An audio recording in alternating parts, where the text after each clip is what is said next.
এলাম ছোট্ট একটা মিনি ব্লগ নিয়ে। হট করে প্ল্যানিং হলো, আগের দিন রাত্রিবেলা ভাই ফোন করে বললো ডেডপুল দেখতে যাবে, তাই বেরিয়ে পড়লাম। চলেও এলাম শেওড়াফুলি স্টেশনে। বোর হচ্ছি ভাইয়ের জন্য, ভাই ট্রেন মিস করেছে। ওয়েট করার পরও ট্রেন এই ঢুকলো, তারপর হেলতে ধুলতে আসলেন তিনি। ছাতাটা খুলে গেছে দে।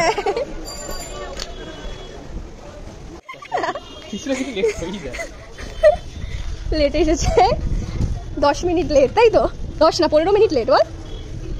এতেই লেট হয়ে গেছিলো, তারপর ট্রেনও আরও লেট করেছিল। ও বারবার বলছিল তুই ঢুকে যা, তুই যখন শুরু হয়ে গেছে অলরেডি 15 মিনিট লেট ছিল। ইন্টারভ্যাল শুরু হলো, ইন্টারভ্যালে বাইরে বেরিয়েছিলাম, দেখলাম প্রচণ্ড বৃষ্টি পড়ছে। তারপর ভেতরে ঢুকে গেলাম, তারপর আমার সিট খুঁজে পাচ্ছিলাম না আমি। আর ভাইয়ের কাছে যেহেতু টিকিট ছিল, তো আমি ওকে ফোন করে জিজ্ঞাসা করে দিলাম।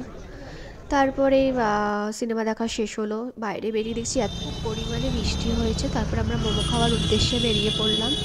তারপর মোমোর দোকানে চলেও গেলাম, বললে একটু ওয়েট করতে হবে। তারপর বসে বসে আমরা বোর হচ্ছিলাম, কি করব কিছু বুঝতে পারছিলাম না।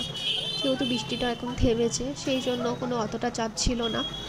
তারপরে আমরা দুজন, ও একটা কী ভিডিও দেখছিল, সেটা শুনতে পাচ্ছিল না, কোনো একটা ভিডিও হবে। আমি একটু শোনার চেষ্টা করছিলাম যে কিসের ভিডিও। তারপরে শুনতে না পেরে বেচারা রেখেই দিল, বললো পরে বাড়ি গিয়ে শুনে নেবো। চলে এলো আমাদের আফগানি মোমো। দেখতে খুব ভালোই লাগছিল, বাট আমি ফার্স্ট টাইম ট্রাই করছি, খেতেও খুব ভালো ছিল। এটা শেষ করে এবার আমাদের টার্গেট হলো প্যান ফ্রাই মোমো। তো ফার্স্টে ভাইকে বলছিলাম তুই খেয়ে নে, টেস্ট করে দেখ কেমন। তারপর আমি ভাইয়ের ভিডিও করবো বলে ও নিজে না খেয়ে আমাকে খাইয়ে দিল, যাতে আমি ভিডিও না করি। বললো খা তুই, কারণ ও চাইছিল না যে ও হা করুক আমি ওর ভিডিও করি। কিন্তু আমি লাস্ট মোমেন্টে করেছিলাম, ওর খাবার ভিডিও লুকিয়ে লুকিয়ে খাচ্ছিল আমার থেকে। এভাবেই দিনটা শেষ হলো আমাদের। টাটা।